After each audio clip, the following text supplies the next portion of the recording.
No one expected her wound to reveal another tragedy. In the middle of a raging Arctic storm, Thomas Harlan opened his cabin door and froze. A wounded white wolf stood there, staring at him like she was begging for help. But what she did next would leave him completely speechless, something no wild animal had ever done. And it was only the beginning of that unforgettable night. The wind had been howling since afternoon. Thomas sat by the wood stove, staring at the fire like he did most nights since his wife passed. The cabin was too quiet, too empty.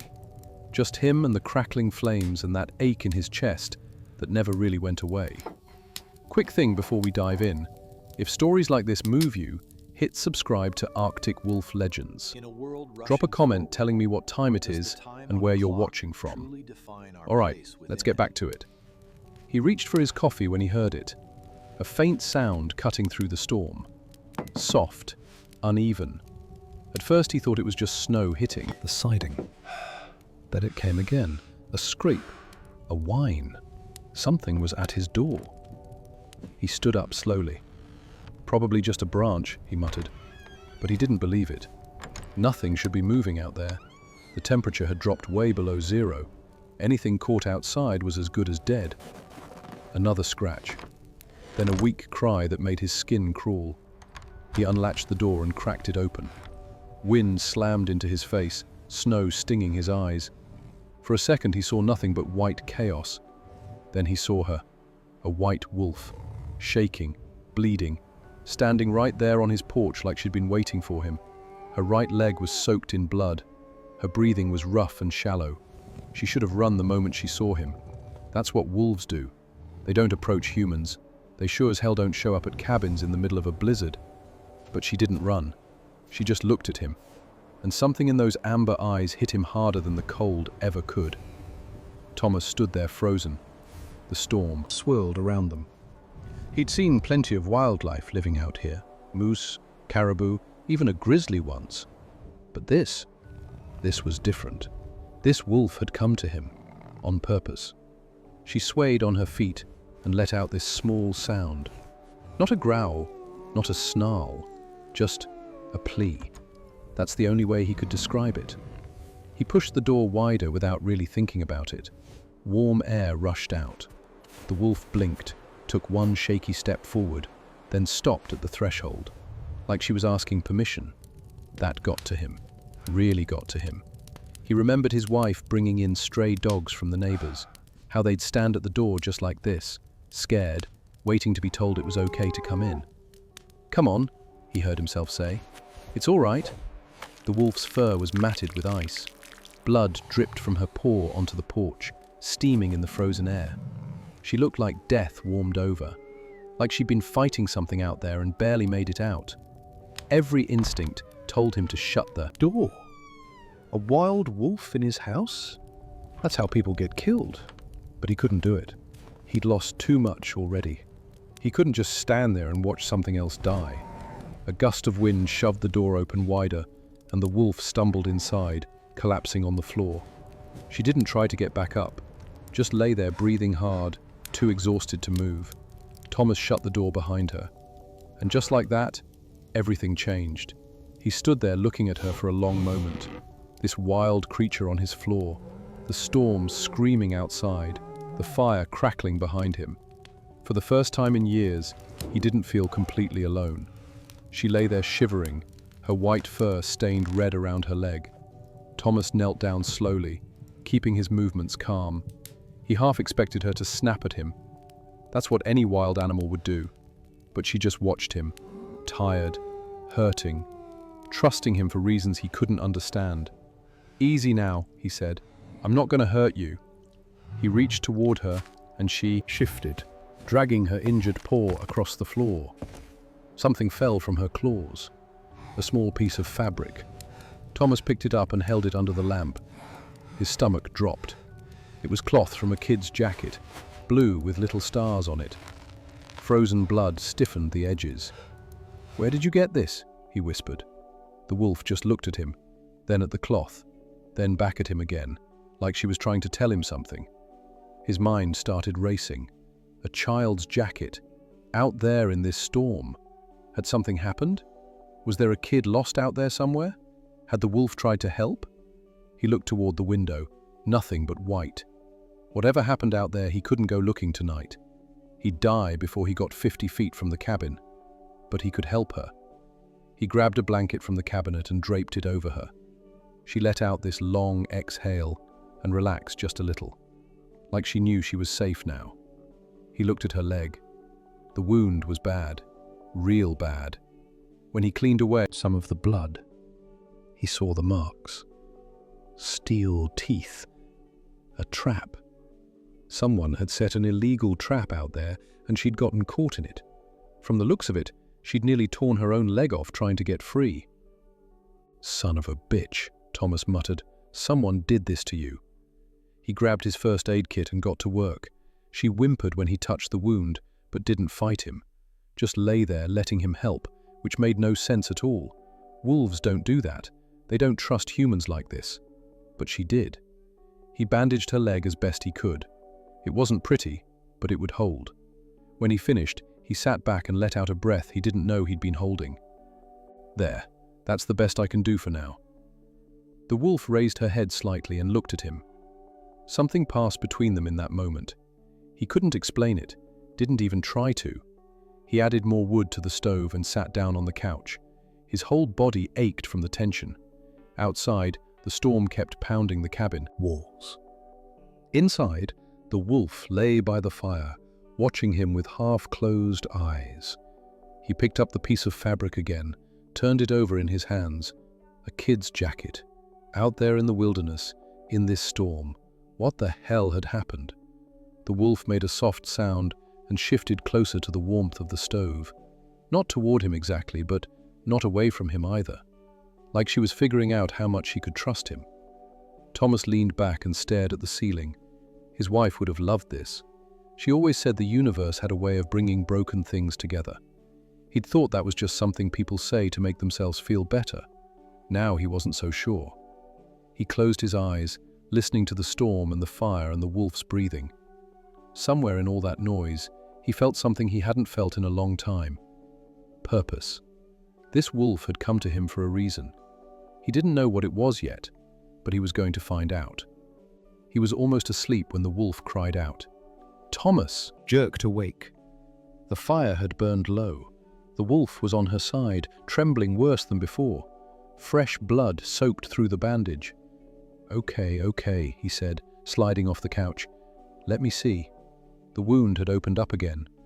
Now that she was warming up, the blood was flowing faster.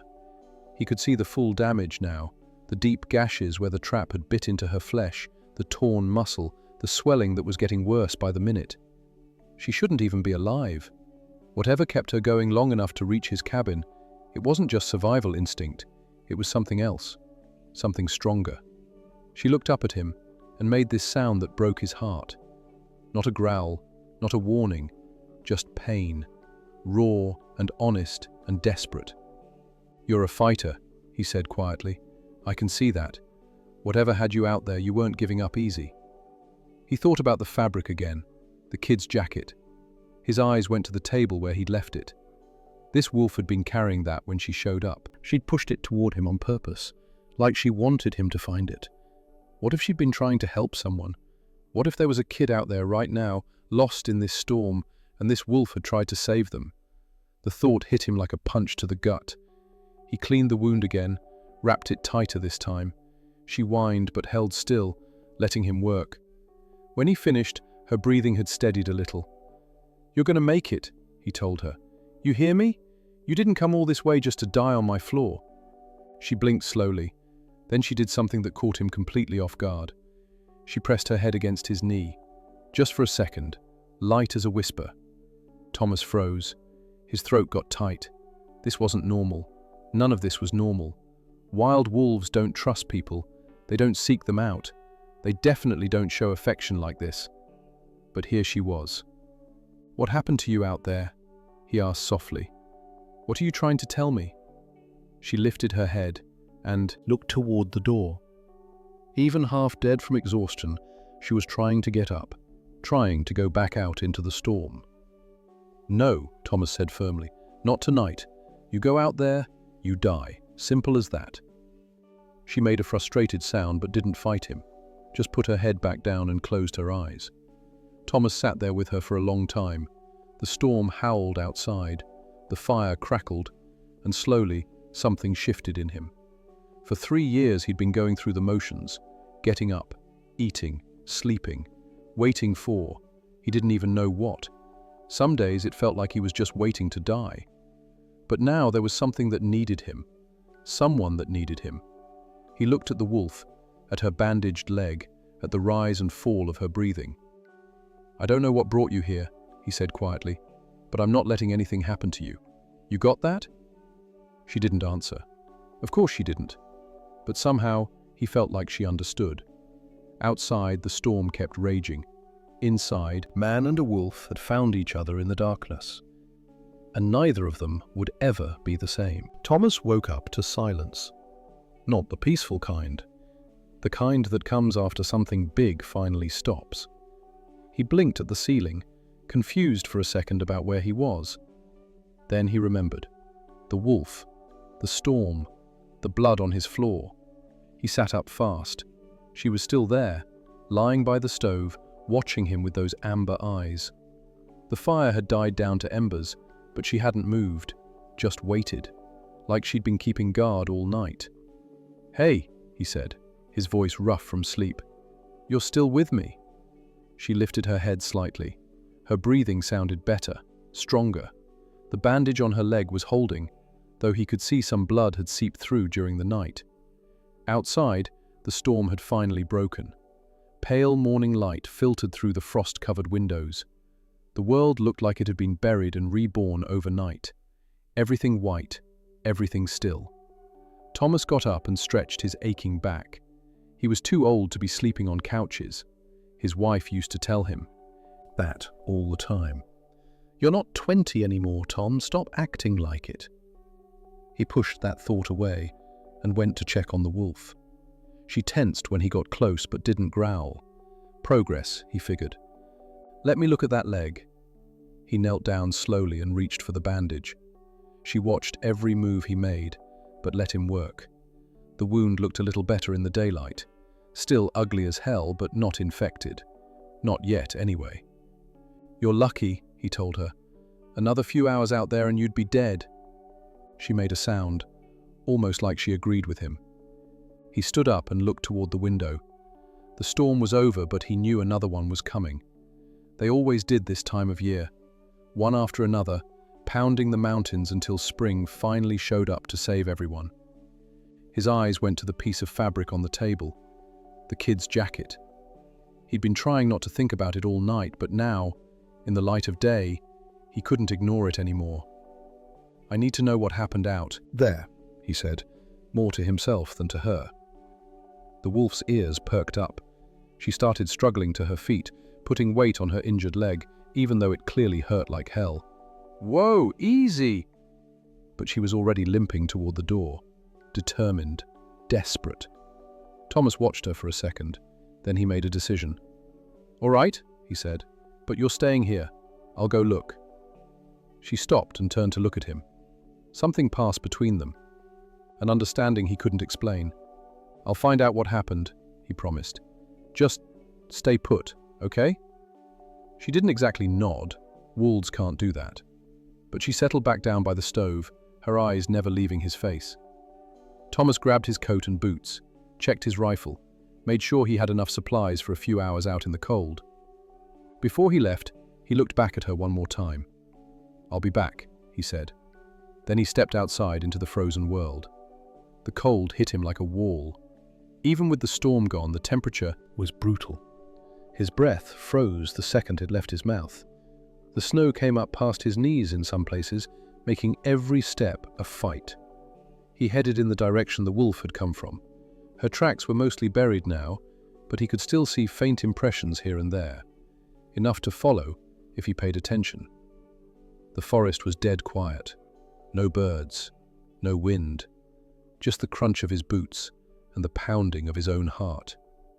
After about 20 minutes, he found the first sign. Blood in the snow, a lot of it. His stomach turned. He knelt down and looked closer. The blood was frozen solid now, but he could see the pattern. Something had struggled here, fought hard. The snow was torn up in all directions, and there, half buried under a drift, was the trap. Thomas felt his jaw clench. It was exactly what he'd expected. An old steel jaw trap, the kind that had been illegal for years. The teeth were stained dark with blood. Tufts of white fur clung to the metal. "Bastards," he muttered. He looked around for more clues. More blood, leading away from the trap. That was the wolf's trail to his cabin. But there was another trail too. Footprints. Human footprints heading deeper into the woods. And something else. A child's boot print. Thomas's heart stopped. He dropped to his knees and brushed away the snow. The print was small, real small, maybe 6 or 7 years old, and it was heading in the same direction as the adult footprints. What the hell was going on out here? He followed the tracks as fast as he could. His mind was racing with possibilities, each one worse than the last. A kid out here in this wilderness? In a storm like that? It didn't make any sense. The trail led him to a small clearing, and that's when he saw it. A camp, or what was left of one. A torn tent lay half collapsed under the weight of snow. Supplies were scattered everywhere, cans of food, a broken lantern, clothes. And in the middle of it all, more blood. Thomas's hands were shaking as he searched through the wreckage. He found more children's clothing. A stuffed animal, soaking wet and frozen stiff. A woman's scarf. But no bodies, no people. He didn't know if that was good or bad. He stood there trying to piece it together. A family had been camping out here. The storm hit. Something went wrong. Maybe the wolf had found them. Maybe she tried to help. Or maybe she'd just gotten caught in whatever chaos unfolded. But where were they now? A sound made him spin around. A man stood at the edge of the clearing. Middle-aged, rough-looking. A rifle hung over his shoulder. For a second, neither of them moved. Then the man spoke. "You the one living in that cabin back there?" Thomas kept his hand near his own rifle. "Who's asking?" The man smiled, but there was nothing friendly about it. "Name's Vance. I've been tracking something through these woods. A wolf. Big white female. You seen her?" Thomas felt his blood go cold. "Can't say I have." Vance tilted his head. His eyes were sharp, calculating. "That's so. Funny. Her tracks lead right to your place. Lots of tracks out here. Storm does that." "Mm-hmm." Vance stepped closer. "See, that wolf's worth something to me. I've been after her for weeks. She's got pups somewhere out here. The whole lot of them's going to make me a nice payday." Pups. The word hit Thomas like a bullet. The wolf wasn't just running from the storm. She wasn't just trying to save herself. She was a mother. She had babies out here somewhere, and this son of a bitch was trying to capture them. "Don't know anything about a wolf," Thomas said, keeping his voice steady. "Now, if you don't mind, I got business to attend to." Vance's smile faded. "That cabin of yours, real cozy looking. Bet it'd be warm in there. Warm enough for a wounded animal to hole up for the night." Thomas didn't answer. "Here's the thing," Vance continued. "That wolf is mine. I put time and money into finding her, and I don't take kindly to people interfering with my work." "Your work?" Thomas couldn't keep the anger out of his voice now. "Setting illegal traps? Hunting endangered animals? That's what you call work?" Vance's eyes went hard. "Careful, old man. You're a long way from help out here." They stared at each other. The tension was thick enough to cut. Then Vance shrugged. "Fine, have it your way. But I'll be back. And next time, I won't bother asking permission." He turned and walked into the trees, disappearing like a ghost. Thomas stood there for a long time, his heart pounding, his mind racing. Pups. The wolf had pups. That's why she came to him. That's why she was so desperate to go back out into the storm. Her babies were out there somewhere, alone and freezing, waiting for a mother who couldn't reach them. He had to find them. He had to find them before Vance did. Thomas made it back to the cabin in half the time it took to leave. He burst through the door, breathing hard, snow falling from his coat. The wolf was on her feet instantly, alert, waiting. "I know," he said between breaths. "I know about your pups." She made a sound he'd never heard before, half whine, half howl, desperate and hopeful at the same time. "I'm going to help you find them, but you got to show me where they are." She limped toward the door, her injured leg dragging. It was killing her to move, but she didn't care. Nothing was going to stop her from getting to her babies. Thomas grabbed more supplies, extra blankets, food, medical supplies, everything he could carry. "There's a man out there," he told her as he packed. "He's the one who set that trap, and he's coming back. We don't have much time." The wolf was already at the door, scratching at the wood. Thomas took a deep breath. He was about to follow a wild wolf into the wilderness in below-zero temperatures to find her pups before a poacher could get to them. If someone had told him yesterday this would be his life, he would have laughed in their face. But here he was. He opened the door, and the wolf shot out into the snow. She was moving fast, despite her injury, driven by something stronger than pain. Motherhood. Love. The same thing that kept his wife fighting through those last terrible months. Thomas followed. They moved through the forest in silence. The wolf led, and he followed, struggling to keep up with her pace. She seemed to know exactly where she was going, weaving through trees and over drifts with a purpose he couldn't match. After about an hour, she stopped. They were near a rocky outcropping, the kind of place animals use for shelter. The wolf sniffed the air, then let out a series of short barks. Nothing happened. She tried again, more urgent this time. Still nothing. Thomas saw her whole body sag. For a second, he thought she was going to collapse. Then, a tiny sound, so faint he almost missed it, a yip, high-pitched and weak, coming from somewhere in the rocks. The wolf's head snapped up. She scrambled toward the sound, her injured leg forgotten, pure adrenaline taking over. Thomas rushed after her. There was a gap between two boulders, barely big enough for an animal to squeeze through. The wolf tried to push her way in, but her body was too big, her leg too damaged. She cried out in frustration. "Move," Thomas said. "Let me." He got down on his belly and crawled into the narrow space. Rocks scraped his shoulders. The cold seeped through his clothes. He couldn't see anything. Then his hand touched something warm, fur, soft and trembling. "I got one," he called back. "I got one." He pulled the tiny body toward him, cradling it against his chest.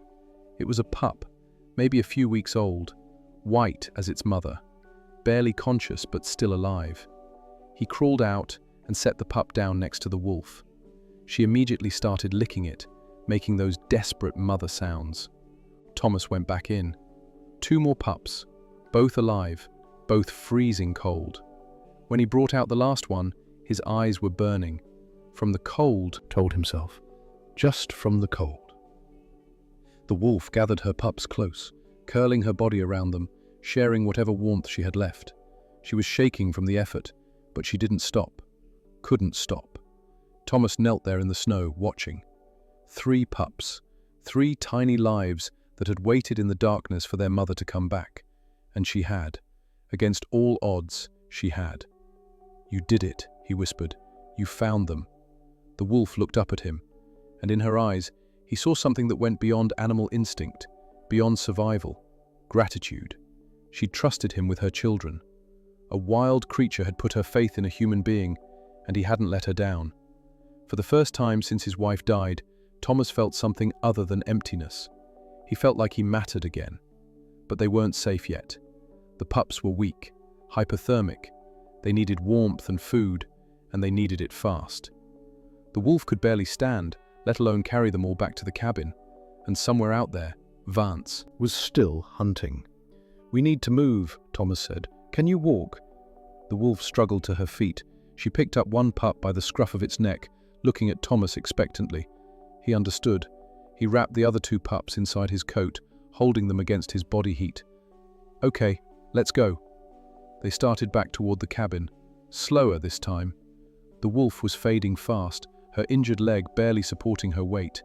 Every few steps she stumbled, but she kept going. Thomas stayed close, ready to catch her if she fell. The journey felt endless. Every minute stretched into an hour. The cold was relentless, eating through his layers, making his bones ache.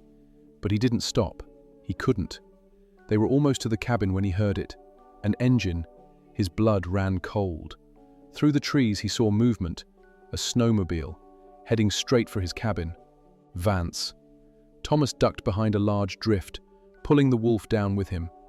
She didn't resist. She knew danger when she heard it. They watched as the snowmobile stopped in front of the cabin. Vance got off and walked to the door. When he found it locked, he kicked it open without hesitation. Thomas's fists clenched. That was his home, his sanctuary, the place where he'd buried his grief and tried to rebuild some kind of life. And this bastard was tearing it apart, looking for a wolf. A few minutes later, Vance came back out. His face was twisted with anger. He looked around the clearing, scanning the tree line. For a terrible moment, Thomas was sure he'd been spotted. But then Vance climbed back on his snowmobile and took off in the opposite direction, disappearing into the forest. Thomas let out a breath he didn't know he'd been holding. "Close," he muttered. "Too close." The wolf whimpered softly. The pup in her mouth was barely moving. They had to get inside. Now.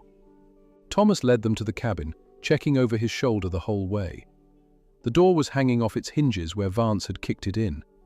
Inside, things were scattered everywhere. The bastard had gone through all his stuff. But Thomas didn't care about any of that. He grabbed blankets and made a nest near the stove. The wolf understood immediately, settling into the warmth with her pups. Thomas added more wood to the fire until the flames roared. Then he started heating water. The pups needed to warm up from the inside. He remembered something his wife had taught him about reviving cold animals. Warm water on the paws, slow and steady. Don't shock their systems. He worked on each pup, one by one, rubbing their little bodies, warming them, talking to them in a low voice, even though they probably couldn't hear him. "Come on," he said to the smallest one, who seemed the weakest. "Don't give up on me now. Your mama fought too hard for you to quit." The pup let out a tiny sound.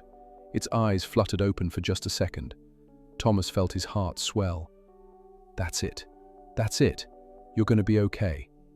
The wolf watched him the entire time. She didn't try to interfere. She just watched, her amber eyes following his every movement, trusting him with her babies the way she'd trusted him with herself. When all three pups were warm and nestled against their mother, Thomas finally let himself collapse into a chair. His whole body ached. His hands were raw from the cold. He was exhausted in a way he hadn't felt in years. But when he looked at that wolf, curled up with her pups, all of them alive, all of them safe, he knew it was worth it. Every single bit of it. He leaned back and closed his eyes. The fire crackled. The pups made tiny sounds as they nursed. The wolf's breathing steadied into something peaceful. And for the first time in 3 years, Thomas fell asleep with something other than grief in his heart. He didn't know what tomorrow would bring. Vance was still out there. The wolf and her pup still needed help. Nothing was really solved. But tonight, in this moment, they were together. And that was enough. Thomas woke to the sound of growling. Low, deep, a warning. His eyes snapped open. The cabin was dark except for the dying embers in the stove. How long had he been out? An hour? 2? The wolf was on her feet, her body positioned between her pups and the door. Every muscle tensed, teeth bared. Then he heard it too. Footsteps, crunching through the snow outside. Thomas grabbed his rifle and moved to the window. His heart was hammering so loud, he was sure whoever was out there could hear it. A figure emerged from the tree line, then another. Vance, and he'd brought a friend. "Damn it," Thomas muttered. He checked his rifle, loaded, ready. But 2 against 1 wasn't great odds, especially with a wounded wolf and 3 pups to protect. The footsteps stopped right outside the door. "I know you're in there," Vance's voice cut through the silence. and I know you got that wolf. So here's how this is going to go. You hand her over, nice and easy, and nobody gets hurt." Thomas didn't answer. "Come on now," Vance continued. "Don't make this harder than it needs to be. She's just an animal, worth a few $1,000s to the right buyer. That's all this is. Business." The wolf growled louder.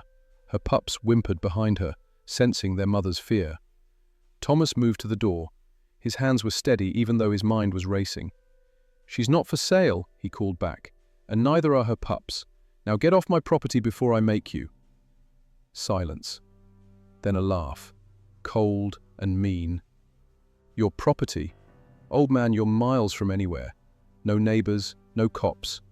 Nobody's coming to help you." A pause. Last chance. Open the door. Thomas raised his rifle. "I said, get off my land." For a long moment, nothing happened. Then the door exploded inward. Thomas fired on instinct. The shot went wide, splintering the doorframe. Vance's partner came through first, a big guy with a beard and dead eyes. He swung something, a bat or a pipe Thomas couldn't tell, and caught Thomas on the shoulder. Pain shot through his arm. The rifle clattered to the floor. The wolf launched herself at the intruder. Even injured, she was fast. Her teeth found his leg, and the man screamed, stumbling backward. "Get it off me! Get it off!" Vance rushed in, kicking at the wolf. She yelped and released her grip, scrambling back to shield her pups. Thomas lunged for his rifle, but Vance got there first, kicking it across the room. "Stupid move," Vance said, breathing hard. "Real stupid." He pointed his own rifle at Thomas's chest. "Now, where are the pups?" Thomas didn't look toward the corner where the wolf had hidden them. He kept his eyes locked on Vance. "Don't know what you're talking about." Vance smiled. That same empty smile from before. "You're a bad liar." He nodded to his partner, who was limping and bleeding from the wolf bite. "Check the place. They gotta be here somewhere." The big guy started searching, opening cabinets, kicking over furniture, getting closer and closer to where the pups were hidden under a pile of blankets. The wolf's growling intensified. She was ready to fight again, ready to die for her babies if she had to. Thomas's mind raced.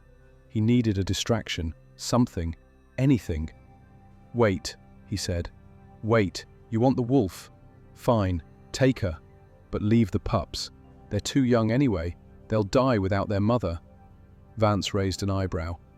"Now you're being reasonable. Just let me say goodbye, okay? Give me that." Vance studied him for a second, then shrugged. 60 seconds, then we're leaving. With all of them." Thomas moved slowly toward the wolf. She looked at him, confused, maybe even betrayed. He knelt down beside her. "Trust me," he whispered so low only she could hear. "Just trust me one more time." His hand found what he was looking for. The hunting knife he kept strapped under the coffee table for emergencies. "Time's up," Vance said. Thomas moved. He spun and threw the knife in one motion. It wasn't a perfect throw. His shoulder was screaming from where he'd been hit, but it was good enough. The blade caught Vance's partner in the arm. The man howled and dropped to his knees. Vance swung his rifle toward Thomas, but the wolf was faster. She hit him from the side, 70 pounds of fury and desperation. They went down together, crashing into the furniture. Thomas grabbed his own rifle and aimed. "Don't move!" Vance froze. The wolf had her teeth inches from his throat.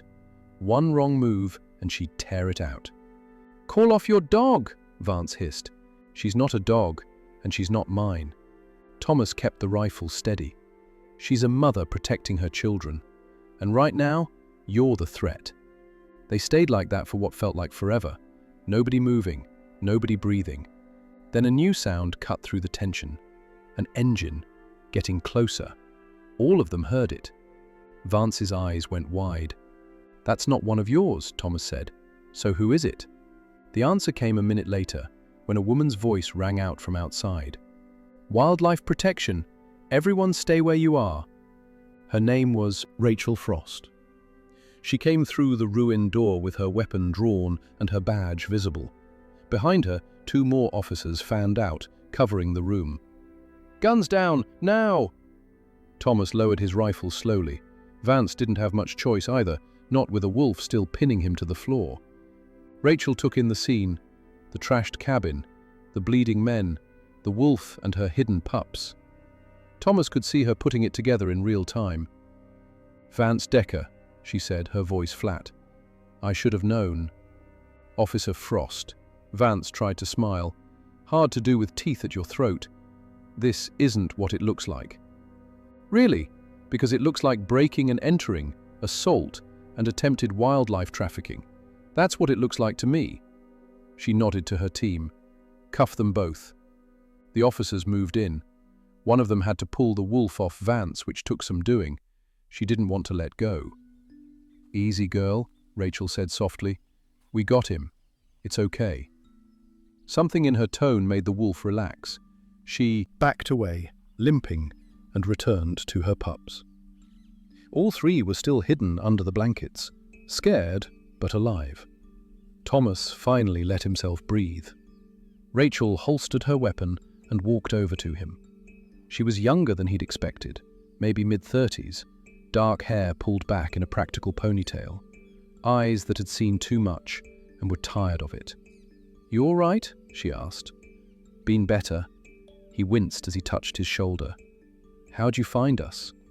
"Been tracking Decker for months. He's been setting illegal traps all over these mountains. Caught his trail earlier today and followed it here." She looked at the wolf. "Looks like I wasn't the only one tracking him. She showed up at my door last night, in the middle of the storm, bleeding from one of his traps." Rachel's expression shifted, something like respect. "And you helped her?" "Didn't feel like I had much choice." "There's always a choice. Most people would have left her to die. Or worse." Thomas shook his head. "I'm not most people." Rachel studied him for a long moment. Then she smiled, just a little. "No, I can see that." The next few hours were chaos. More officers arrived, then a wildlife veterinarian who Rachel had called in. They set up a makeshift medical station in Thomas's wrecked cabin, treating the wolf's leg properly for the first time.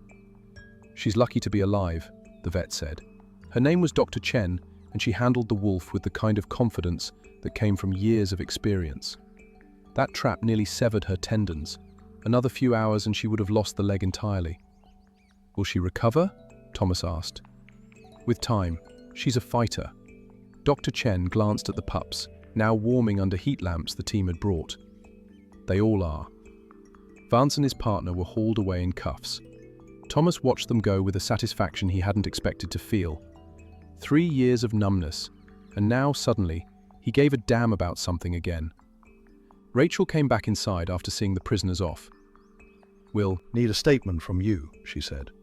"But it can wait until morning. You look like you're about to fall over." "I'm fine." "You're not. Sit down before you collapse." He didn't argue. His body made the decision for him, dropping into the nearest chair like someone had cut his strings. Rachel sat across from him. The cabin was quieter now. Most of the team was outside, cataloguing evidence and securing the area. Just the two of them and the wolf family by the stove. "Can I ask you something?" Rachel said. "Sure." "Why'd you do it? Take her in, I mean. Most folks out here, they see a wolf at their door, they shoot first and ask questions never." Thomas thought about it, really thought about it. "My wife died 3 years ago," he said finally. "Cancer. It was slow, ugly. By the end, she barely weighed 90 pounds, couldn't walk, couldn't eat. But she kept fighting. Every single day she kept fighting." He looked at the wolf, curled protectively around her pups. "When that wolf showed up, bleeding and half dead but still trying to get back to her babies, I saw something I recognized. I couldn't just let that go." Rachel was quiet for a moment. "I'm sorry about your wife." "Thanks." "What was her name?" "Margaret, but everyone called her Maggie." He almost smiled. She would have loved this whole thing. Wild wolf in the cabin, pups everywhere, poachers getting arrested. She was always saying I needed more excitement in my life. Rachel laughed softly. Sounds like she knew you pretty well. Better than I knew myself, most days. They sat in comfortable silence for a while. The fire crackled. The pups made their tiny sounds. The wolf's eyes were closed, but Thomas knew she wasn't really asleep. Mothers never fully sleep, not when their babies need them. "What happens to them now?" he asked. "The wolves, I mean." "Normally we'd relocate them, release them back into the wild once the mother's healed." "Normally?" Rachel hesitated. "There's a problem. Decker's not the only poacher in these mountains. He's got a whole network. And now that word's out about this wolf and her pups, they're going to be targets." Thomas felt his chest tighten. "So what do we do?" "I was hoping you might have some ideas." She met his eyes. "You've got a cabin in the middle of nowhere. You're obviously willing to protect them. And frankly, we don't have the resources to guard them 24/7. He stared at her. "Are you asking me to?" "I'm asking if you'd be willing to help. Temporarily. Just until she's healed and we can find a safe place to release them." Thomas looked at the wolf. She'd opened her eyes and was watching him. Waiting, maybe. Like she understood what was being discussed. "I don't know anything about taking care of wolves," he said. "You've done pretty well so far." "That was survival. This is different." Rachel leaned forward. "Look, I'm not going to force you. But that wolf trusted you enough to bring her babies into your home. That's not nothing. Wild animals don't do that, not unless they sense something." "Sense what?" "That you're safe." She stood up. "Think about it. I'll come back tomorrow for your statement. Whatever you decide, I'll respect it." She headed for the door, then paused. "For what it's worth? I think your wife would want you to say yes." Then she was gone. Thomas didn't sleep that night. He sat by the fire, watching the wolf and her pups, thinking about Maggie, thinking about the last 3 years of emptiness and the strange twist of fate that had dropped a bleeding wolf on his doorstep. The wolf watched him back. Those amber eyes, never judging, never demanding, just present. "What do you think?" he asked her quietly. "You want to stick around?" She made a sound, low and soft, almost like a question. "I don't know what I'm doing," he admitted. "I'm a 63-year-old man living alone in the middle of nowhere. I can barely take care of myself. What makes anyone think I can take care of you?" The wolf stood up slowly, careful not to disturb her sleeping pups. She limped over to him, each step obviously painful, and stopped right in front of his chair. Then she did something that made his throat close up. She rested her head on his knee. Just like that. No fear, no hesitation, complete trust. Thomas felt tears prick his eyes. He reached down and touched her fur, gently, like she might disappear if he moved too fast. "Okay," he whispered. "Okay, we'll figure it out together." The wolf exhaled, a long, slow breath, like she'd been waiting for that answer. They stayed that way for a long time, man and wolf, connected by something neither of them could name. Outside, the wind picked up again. Another storm was coming. But this time, Thomas wasn't afraid of it. Morning came grey and cold. Thomas woke up in his chair with a crick in his neck and the wolf still lying at his feet. Her pups were awake now, tumbling over each other in that clumsy way that baby animals do, making little sounds, exploring their world. He smiled. Actually smiled. When was the last time he'd done that? A knock at the door made him jump. The wolf tensed but didn't growl, like she knew who it was. Rachel stood on the porch with 2 cups of coffee and a paper bag. "Brought breakfast," she said. "Figured you hadn't eaten since yesterday." "You figured right." He stepped aside to let her in. "How do you know I take coffee?" "Lucky guess." She handed him a cup and looked around the cabin. "Looks a little better in daylight." "The door's still broken." "We'll get someone out here to fix it. Consider it an apology for all the chaos." They sat at his small kitchen table. Rachel pulled sandwiches out of the bag and pushed one toward him. He realized he was starving. "I made a decision," he said between bites. "Yeah? I'll do it. Help with the wolves, I mean. Until they're ready to go back out there. Rachel nodded slowly. You sure? No, but I'm going to do it anyway. She smiled, that same small smile from last night. Good, I was hoping you'd say that. They talked logistics, supplies he'd need, a schedule for check-ins, emergency contacts. It all felt very official, and Thomas had a moment of wondering what the hell he was getting himself into.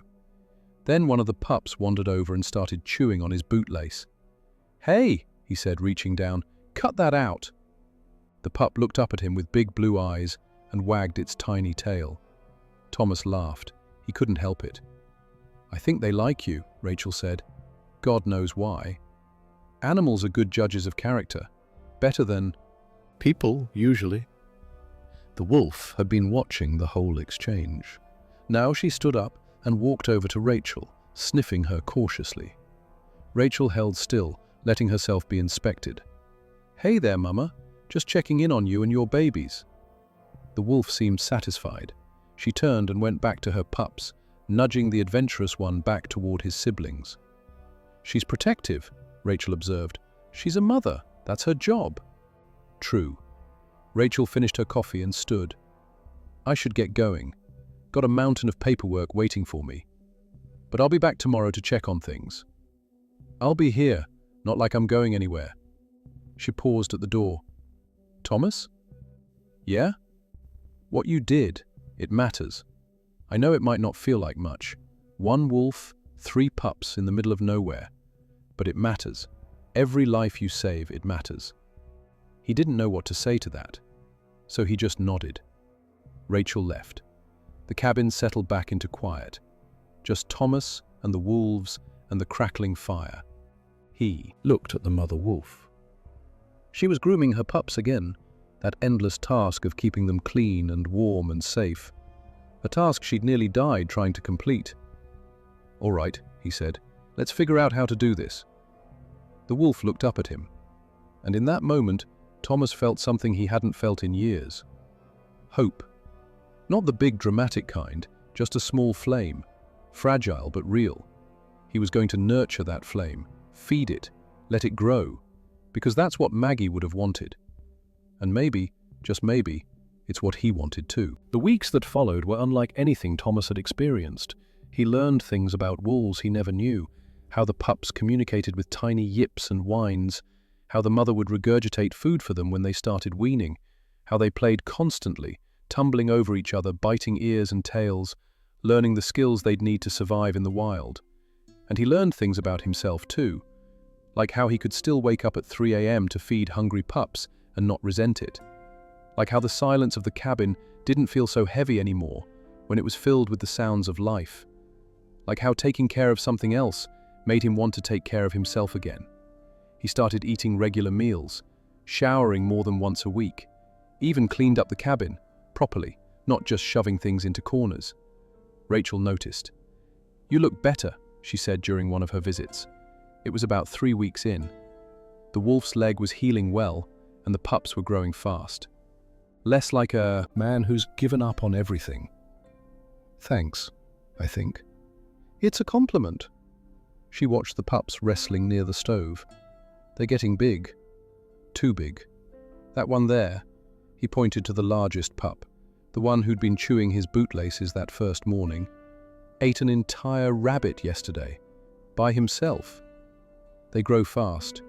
In another month, they'll be almost full size. Thomas nodded. He'd been trying not to think about that, about what came next. How much longer? He asked. Rachel understood what he meant. Hard to say. The mother's leg is healing well, but she'll need to be able to hunt before we can release them. Another few weeks, maybe a month. A month. That was nothing. That was no time at all. You okay? Rachel asked. Fine. You don't look fine. He sighed. I know this was always temporary. I get that, but you got attached. Yeah. He laughed, but there was no humor in it. Stupid, right? Getting attached to wild animals. It's not stupid. It's human. She sat down across from him. Listen, Thomas, What you've done here, it's more than most people would ever do. You saved their lives, all of them. That means something, even if they don't stay forever. I know that. It's just... He struggled to find the words. After Maggie died, I thought I was done. Done feeling things. Done caring about anything. And then this wolf shows up and suddenly I don't know. Awake again, I guess. Rachel was quiet for a moment. "Can I tell you something?" she said. "Sure." "My dad was a wildlife officer too, 30 years on the job, saw everything you can imagine. And you know what he used to say?" Thomas shook his head. "He said the animals teach us more than we ever teach them. They remind us what matters. Family, survival, fighting for the ones you love." She smiled. "I think that wolf came to your door for a reason. Not just because she needed help, but because you did too." Thomas didn't trust himself to speak. His throat was too tight. The mother wolf walked over and sat beside him. Just sat there, her shoulder touching his leg, like she knew he needed it. "See," Rachel said softly, "she knows." The days kept passing. Thomas fell into a routine.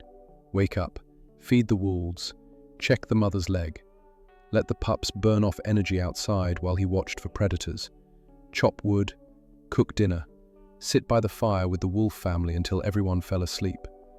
It wasn't exciting, it wasn't glamorous, but it was good. It was the kind of life he'd forgotten existed. The mother wolf, he'd started calling her Ghost in his head, though he never said it out loud, got stronger every day. She started putting weight on her injured leg, then walking on it, then running short distances. One morning, Thomas woke up to find her standing at the window, staring out at the forest. Her whole body was tense, focused, hungry. He knew what that meant. "You want to hunt?" he said. She turned to look at him. Those amber eyes that had once been full of pain were now bright and sharp, the eyes of a predator. "Okay," he said. "Let's see what you can do." He opened the door. Ghost shot out into the snow, moving faster than he'd seen her move since that first night. The pups tried to follow, but he held them back. "Not yet, guys. Let your mama work." She disappeared into the tree line. Thomas waited, his heart pounding for no reason he could explain. 20 minutes passed. 30. Then, Ghost emerged from the forest with a rabbit in her jaws. Thomas let out a breath he didn't know he was holding. "That's my girl," he whispered. She trotted up to the cabin and dropped the rabbit at his feet. Then she looked at him with something that might have been pride, or maybe satisfaction, or maybe just hunger. Whatever it was, Thomas understood. She was ready. Rachel came by that afternoon. "I heard you had a breakthrough," she said. "News travels fast." "Small community. Someone saw her hunting near the ridge." Thomas nodded. She caught a rabbit, brought it back to the pups. "That's a good sign. A very good sign." Rachel's expression was carefully neutral. "Thomas, I know. The release site is ready. We found a good territory about 50 miles north. No poachers, plenty of game. A wolf pack that might accept them." 50 miles. That was far. Too far to ever see her again. "When?" he asked. "We were thinking next week. Give her a little more time to build up strength, but not so long that the pups get too comfortable here." "Next week," Thomas repeated. "You don't have to be there, if it's too hard." "No," he shook his head. "No, I want to be there. I need to be." Rachel studied him for a moment. Then she nodded. "Okay, I'll let you know the details." After she left, Thomas sat on the porch watching Ghost play with her pups. They were chasing each other through the snow, yipping and tumbling, completely unaware that their world was about to change. "One more week," he said quietly. "Make the most of it." Ghost stopped playing and looked at him. She padded over and sat beside him on the porch, close enough that he could feel her warmth. They stayed like that until the sun went down. The final week went too fast. Thomas tried to memorize everything. The way the pups greeted him each morning, all wagging tails and wet noses. The way Ghost would rest her head on his knee during quiet moments. The sounds they made, the way they moved, the particular smell of their fur. He took photos, lots of them, even though he knew pictures could never capture what he was feeling. On the last night, he didn't sleep at all. He sat by the fire with Ghost while her pups dozed in a pile nearby. She seemed to know something was different. She stayed closer than usual, her body pressed against his legs, her eyes watching the flames. "I'm going to miss you," he said. His voice cracked, but he didn't care. "I know that's selfish. I know you belong out there, not cooped up in some old man's cabin. But still." Ghost lifted her head and looked at him. "You saved me, you know that. I was just existing before you showed up, going through the motions, waiting to die, I guess. And then you came along and suddenly I had a reason to get up in the morning." He laughed weakly. "Funny how that works, huh? A wild wolf gave me something to live for." She made a sound, low and soft, almost like she was answering him. "Maggie would have loved you. She always said I needed someone to take care of, someone who needed me." He swallowed hard. "I think maybe she sent you. I know that sounds crazy, but I think maybe she did." Ghost pressed her head against his chest. Thomas wrapped his arms around her, feeling her heartbeat against his own. "You're going to be okay out there," he whispered. "You're strong, the strongest thing I've ever seen. And your babies, they're going to grow up wild and free, the way they're supposed to. That's because of you. All of it." She pulled back and looked at him one more time. Her amber eyes seemed to say something he couldn't quite translate, but understood anyway. "Thank you. I'll remember. Goodbye." The morning of the release was cold and clear. Rachel arrived early with a team and transport vehicles. The pups went into carriers without much fuss. They'd gotten used to people over the past weeks. But Ghost was harder. She didn't want to leave Thomas's side. "Come on, girl," Rachel said gently. "It's time." Ghost looked at Thomas, then at the carrier, then back at Thomas. He knelt down beside her. "It's okay," he said, even though his voice was shaking. "I'll be right behind you, I promise." She held his gaze for a long moment, then she walked into the carrier on her own, dignified, trusting. Thomas had to turn away so nobody would see him crying. The drive to the release site took 3 hours. Thomas rode in the back with the carriers, talking to the wolves the whole way, telling them about the territory they were going to, the mountains, the forests, the prey, anything to fill the silence. When they finally arrived, the landscape took his breath away. Rolling hills covered in snow, dense forests stretching to the horizon. A frozen river winding through the valley like a silver ribbon. It was wild and vast and beautiful in a way that made his chest ache. "This is it," Rachel said. "What do you think?" "It's perfect." They unloaded the carriers and positioned them facing the forest. Thomas's hands were trembling as he helped set them up. "You want to do the honors?" Rachel asked. He nodded. He went to the pups first. One by one, he opened their carriers and watched them bound out into the snow. They ran in circles, overwhelmed by the new smells and sounds, then quickly regrouped near their mother's carrier. Then it was Ghost's turn. Thomas knelt in front of her carrier. She was watching him through the grate, those amber eyes that had seen so much, felt so much, trusted so much. "This is it," he said. "Your new home. You're going to love it here. I know you will." She didn't move. "Come on, girl, it's okay, you can go." Still nothing. Thomas felt tears running down his face. He didn't bother wiping them away. "I have to let you go," he whispered. "I know that, and I'm going to be okay, I promise. You taught me how to live again. That's enough. That's more than enough." He reached through the grate and touched her muzzle one last time. "Thank you for everything." Then he opened the carrier door. For a moment, Ghost didn't move. She just stood there looking at him, her body half in and half out of the carrier. The pups yipped impatiently behind her. Finally, she stepped out. She walked a few feet, stopped, and turned back to look at Thomas. What happened next would stay with him forever. She walked back to him, right up to him. and she pressed her forehead against his chest, just like she'd done that night in the cabin. Thomas wrapped his arms around her one last time. He could feel her heart beating, her breath warm against his neck, her fur soft under his hands. "Go," he whispered. "Go live your life." She pulled away, looked at him once more. Then she turned and walked toward Her pups. They gathered around her, excited and curious, ready for their new adventure. Ghost led them toward the tree line, moving with purpose, moving with grace. At the edge of the forest, she stopped. She turned back one final time, and she let out a howl, long, low, haunting, the kind of sound that echoed through the mountains and filled the sky. Thomas understood. It was goodbye. It was thank you. It was everything they couldn't say in words. He raised his hand in a wave he knew she couldn't return. Then Ghost disappeared into the trees with her pups, and Thomas was alone again. But not really alone, never really alone again. Rachel drove him back to the cabin. Neither of them spoke much. There wasn't anything to say. The silence wasn't uncomfortable, just heavy with everything that had happened. When they pulled up to the cabin, Thomas sat there for a moment, staring at the door. "You gonna be okay?"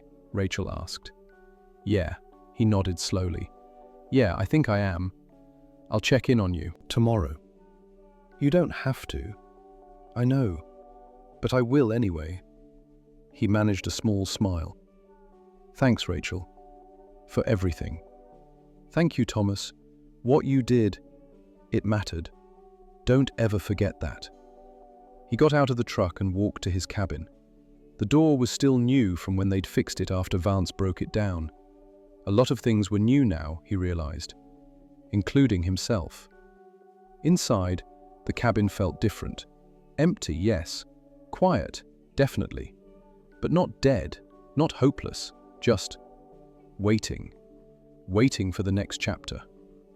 Thomas started a fire and sat in his chair. The same chair where he'd spent so many nights with Ghost at his feet and her pups tumbling around the room. He expected to feel devastated, and part of him did, a big part. But there was something else too, something that felt like peace. He'd done a good thing, a real, meaningful, important thing. He'd saved a life, 4 lives actually. He'd given a mother the chance to raise her children. He'd faced down poachers and won. And somewhere, out there, in those beautiful wild mountains, a white wolf was running free with her family because of him. That meant something. It meant everything. 3 months passed. Spring came to the mountains. The snow melted. The rivers thawed. The forest came alive with new growth and new creatures and all the chaos of rebirth. Thomas threw himself into life. He fixed up the cabin properly, started a garden, reconnected with some old friends he'd pushed away after Maggie died, even started volunteering with Rachel's wildlife protection unit, helping track and monitor animals in the area. He wasn't the same man who'd opened his door to a bleeding wolf on that winter night. He was better, stronger, more alive. But he never stopped thinking about Ghost. Every time he saw a wolf track, he wondered. Every time he heard a distant howl at night, he hoped. It was crazy, he knew. The release site was 50 miles away. The chances of ever seeing her again were basically 0. But still. One evening in late month May, Thomas was sitting on his porch watching the sunset. The sky was streaked with orange and pink and purple, the kind of colors that made you believe in something bigger than yourself. He heard it before he saw it. A howl, distant but clear, coming from the ridge above his cabin. His heart stopped. He stood up slowly, barely daring to breathe. Another howl, closer now, then another, then several, overlapping, a chorus of voices rising into the evening air. Wolves, a whole pack of them. Thomas walked toward the sound, moving through the twilight forest like a man in a dream. His legs carried him up the ridge, over rocks and roots, following the sound that pulled at something deep inside him. He reached the top of the ridge and stopped. They were there. A pack of wolves, maybe 8 or 9, gathered in a clearing below. They were playing, hunting, just being wolves, wild and free, and exactly where they belonged. And at the center of the pack, watching him with amber eyes that hadn't Forgotten. Ghost. Thomas couldn't move, couldn't breathe, couldn't believe what he was seeing. She'd found him. After all these months, all those miles, she'd found him. Ghost broke away from the pack and walked toward him. Calm, unhurried, like she'd always known he'd be here. She stopped about 10 feet away. For a long moment, they just looked at each other. Then Ghost did something extraordinary. She sat down, threw back her head, and howled. Not a goodbye this time, a greeting, a recognition, a bridge between their worlds. The pack behind her joined in, even the young ones, her pups, Thomas realized, now almost full-grown, strong and healthy and wild. The sound washed over him like a wave, like a blessing, like everything he'd lost and everything he'd found combined into one perfect moment. When the howling stopped, Ghost looked at him one more time, and Thomas could swear, he would swear until his dying day, that she smiled. Then she turned and led her pack back into the forest. Her pups followed, casting curious glances at the strange human on the ridge. One by one, they disappeared into the shadows. Ghost was last. She paused at the tree line and looked back. Thomas raised his hand. "Go on," he whispered. "I'll be here. Whenever you need me, I'll always be here." She vanished into the darkness. But this time, Thomas didn't feel sad. This time, he felt something else entirely. Joy. Pure, overwhelming, unexpected joy. Because she hadn't forgotten. After everything, the pain, the healing, the release, the long months apart, she hadn't forgotten. And neither would he. That wasn't the last time he saw her. Over the years that followed, Ghost would return. Not often, maybe once or twice a year, but enough. She'd appear on the ridge at sunset, her pack at her back, and they'd share a moment together. Human and wolf, connected by something that defied explanation. Rachel said it was unprecedented, that wild wolves don't do that. They don't maintain bonds with humans, don't seek them out, don't treat them like family. But Ghost did. Thomas never tried to explain it. Some things were beyond explanation, beyond science and logic and everything we think we know about the world. Some things were just true. And this was true. A wounded wolf had come to his door on the worst night of her life. He'd helped her, she'd helped him, and the bond they formed had changed both of them forever. That's the real story. Not man saves wolf, not wolf trusts man, but two broken creatures finding each other in the darkness, healing together, learning to live again. That's the story Thomas would tell for the rest of his life. And every time he told it, he'd smile. Because he knew, somewhere out there in the wild mountains of Alaska, a white wolf was running free with her family. And she remembered him. She'd always remember. And now, I'd love to hear from you. If this story touched you even just a little, drop a simple 0 or 1 in the comments. It's an easy way to let me know you're here, listening, feeling every step of the journey along with us. And if you haven't yet, hit that subscribe button so you don't miss the next story. There are more mountains to climb, more hearts to heal, and more breathtaking moments between humans and the wild waiting just around the corner. I'll be right here to share every one of them with you. Until next time, stay wild.